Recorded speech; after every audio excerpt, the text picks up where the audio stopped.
చూస్తున్నాం. ట్రంప్ కి భారత్ చాలా స్ట్రాంగ్ వార్నింగ్ ఇచ్చింది. ఉడత ఊపులకు ఇండియా భయపడదంటూ వార్నింగ్ ఇచ్చింది. అయితే ఎన్ని టారిఫ్లు వేసినా వెనక్కి తగ్గేదేలే అంటోంది భారత్. వాణిజ్య ఒత్తిళ్లకు ఎప్పటికీ మేము వెనకడుగు వేయబోమని చెప్పి కేంద్ర మంత్రి పీయూష్ గోయల్ చాలా స్పష్టంగా మాట్లాడుకొచ్చారు. 6.5% వృద్ధితో ఇండియా దూసుకెళ్తోంది. ఎన్ని టారిఫ్స్ వేసుకున్నా ఈ ఏడాది ఎగుమతులు పెరుగుతాయి. European free trade association EFTA తో 100 బిలియన్స్ పెట్టుబడులకు సిద్ధమయ్యామని చెప్పి పీయూష్ గోయల్ అన్నారు. అయితే 10 లక్షలకు పైగా కొత్త ఉద్యోగాలు లభిస్తాయని చెప్తున్నారు ఆయన. అనేక దేశాలతో కొత్త వాణిజ్య ఒప్పందాలు చేసుకుంటున్నామని చాలా స్పష్టంగా మాట్లాడుకొచ్చారు.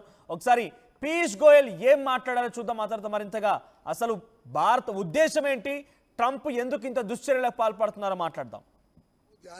National interest will always be supreme. वो ध्यान में रखते हुए अच्छा अगर डील बनती है तो भारत तो विकसित देशों के साथ डील करने के लिए कभी भी तैयार. आपको पता है मैंने कई बार कहा है कि भारत कभी कोई ट्रेड डील डेडलाइन या समय सीमा के आधार पर कभी नहीं करते. जब डील अच्छी बन जाए, पूरी तरीके से पक जाए और देश हित में हो, तब उसको हम स्वीकार करें. National interest right. ప్రెసెంట్లీ ఇది పీయూష్ గోయల్ చెప్తోంది. ట్రంప్ ఎన్ని చెప్పినా ఏ రకంగా ఇబ్బందులకు గురిచాల ఆలోచనతో ఉన్నా మేము వెనక్కి తగ్గాం. ఇంకా 6.5% ఆఫ్ వృద్ధితో ముందుకు వెళ్తున్నాం. ఇంకా ఎక్స్పోర్ట్స్ పెరుగుతాయి. ఇంకా చాలా అద్భుతంగా మేము వెళ్తామని చెప్పి భారత కామర్స్ మినిస్ట్రీ పీయూష్ గోయల్ మాట్లాడుతున్నారు. ఏదేమైనా ప్రస్తుతానికి మన భారత్ నుంచి ఎటువంటి ఎక్స్పోర్ట్స్ ఉన్నాయని చూస్తే 2024-2025 మధ్య సుమారుగా 437.42 బిలియన్ ఎక్స్పోర్ట్స్ ఉన్నాయి. So merchandise exports. ఇక సర్వీస్ ఎక్స్పోర్ట్స్ విషయానికి వస్తే $383.51 బిలియన్ తోని సర్వీస్ ఎక్స్పోర్ట్స్ ఉన్నాయి. ఓవరాల్గా 2024-2025 అంటే ఈ ఫైనాన్షియల్ ఇయర్లో $820 బిలియన్ యొక్క ఎక్స్పోర్ట్స్ భారతదేశం చేస్తోంది. సో ట్రంప్ చెప్తే ఆపడమో, ట్రంప్ చెప్తే ఆగిపోవడమో, ట్రంప్ చెప్పాడని భయపడిపోవడమో ఇది ఏమాత్రం కుదరదు. సో $820 బిలియన్ ఎక్స్పోర్ట్స్తో మేము సిద్ధంగా ఉన్నాం. ఇంకా అభివృద్ధి చెందుతుంది. ఇంకా 6.5% ఎక్స్పోర్ట్స్ పెరుగుతాయి ఈ ఏడాది కూడా అని చెప్పి చాలా కాన్ఫిడెంట్ వ్యక్తం చేస్తున్నారు. అందుకే నేను మొదటి నుంచి చెప్తోంది ఒకటే, ట్రంప్ మనపై టారిఫ్ వేరేస్తాడని బాధపడాల్సిన పని లేదు. మనం ఇప్పుడు అన్నం తింటుంటే రేపటి రోజున గంజిని లేని తాగం. అంత దుర్మార్గమైనటువంటి పరిస్థితి, అంత దౌర్భాగ్యమైన పరిస్థితికి భారత్ ఇంకా దిగజారలేదు. ఆయన చెప్పాడని మనం లొంగిపోతే మన ఆత్మగౌరవం దెబ్బతింటుంది. కానీ ఆర్థికంగా మళ్ళీ పుంజుకోవచ్చు. కానీ ఆత్మగౌరవం ఒక్కసారి వెళ్తే డెఫినెట్గా కొన్ని సందర్భాల్లో సెల్ఫ్ రెస్పెక్ట్ అనేది చాలా ఇంపార్టెంట్. సో ప్రపంచ దేశాలు మొత్తం కూడా అందరిలాగానే మనం కూడా భారత్ కనుక తలొగ్గితే డెఫినెట్గా మనపై కూడా మచ్చపడుతుంది. కాబట్టి వెనక్కి తగ్గాల్సిన పని లేదు, అంత అవసరం అంతకంటే లేదు. సో చాలా క్లియర్గానే చెప్తున్న మాట ఏంటంటే 6.5%తో ముందుకు వెళ్తున్నాం. అంత వృద్ధిలో ఉన్నాం మనం. సో కొత్తగా 10 లక్షల ఉద్యోగాలు కూడా వస్తాయి, కొత్తగా పెట్టుబడులు కూడా వస్తాయని చాలా స్పష్టంగా చెప్తున్నారు ఆయన. సో ఏదేమైనా ఇప్పటికే $820 బిలియన్ ఎక్స్పోర్ట్స్తో ఇండియా దూసుకెళ్తోంది. ఇది ఇంకా పెరిగే అవకాశం ఉందట. మా ప్రతినిధి మధు అందుబాటులో ఉన్నారు. మధు, సో ప్రెసెంట్ ఇంకా ఎక్స్పోర్ట్స్ పెరుగుతాయి, ఏమాత్రం భయపడాల్సిన పని లేదు అని చెప్పి ట్రంప్కి చాలా స్ట్రైట్గా వార్నింగ్ ఇస్తోంది భారత్. ఎలా చూడాలి ఈ విషయాలపైన? అటు అమెరికా ఎటువంటి రెస్పాన్స్ ఇచ్చే అవకాశం ఉంది?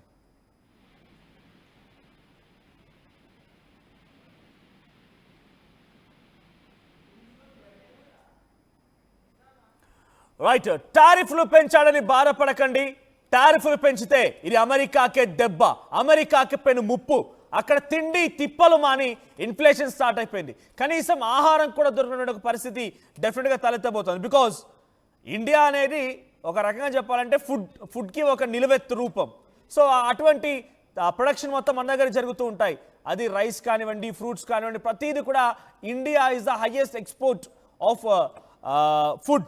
సో ఈ సిచ్యువేషన్లో ట్రంప్ టారిఫ్ విధించాడంటే అక్కడి ప్రజల యొక్క ఆహారం మీద దెబ్బ కొట్టినట్టే, వాళ్ళు తినేటువంటి తిండి మీద దెబ్బ కొట్టినట్టుగా భావించాలి.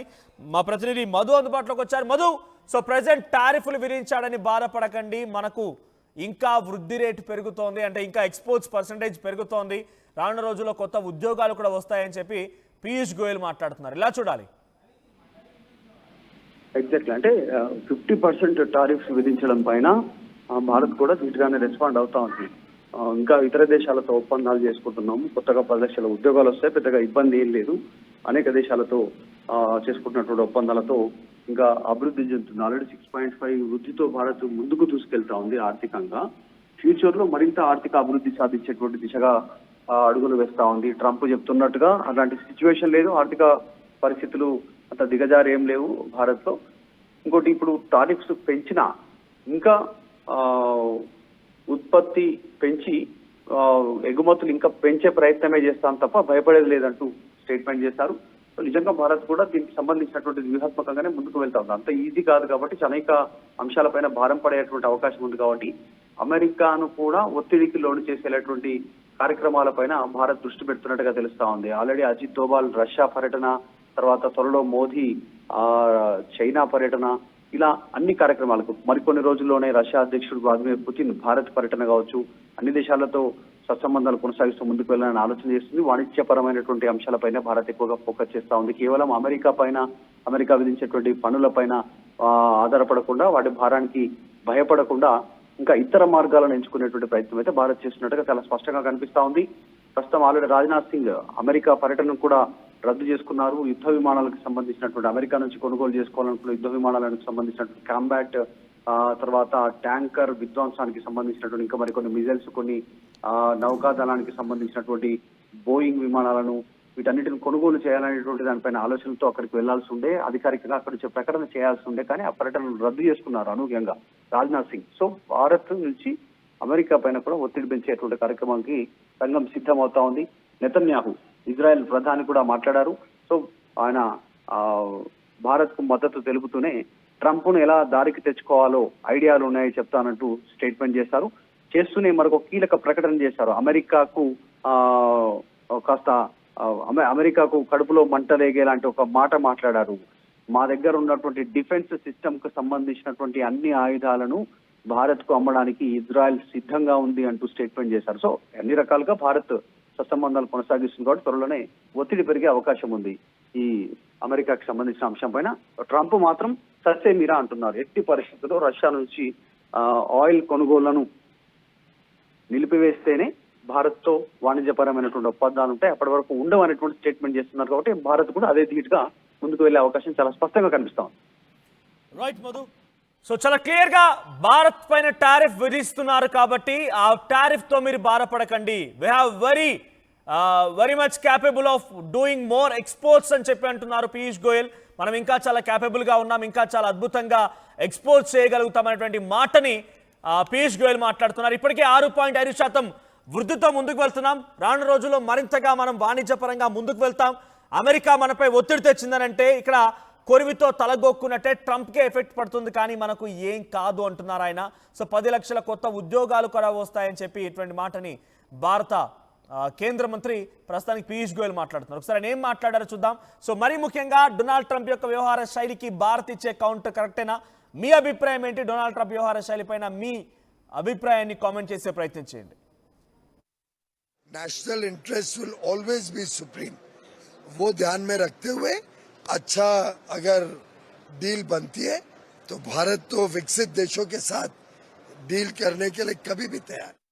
आपको पता है, मैंने कई बार कहा है कि भारत कभी कोई ट्रेड डील डेडलाइन या समय सीमा के आधार पर कभी नहीं करते।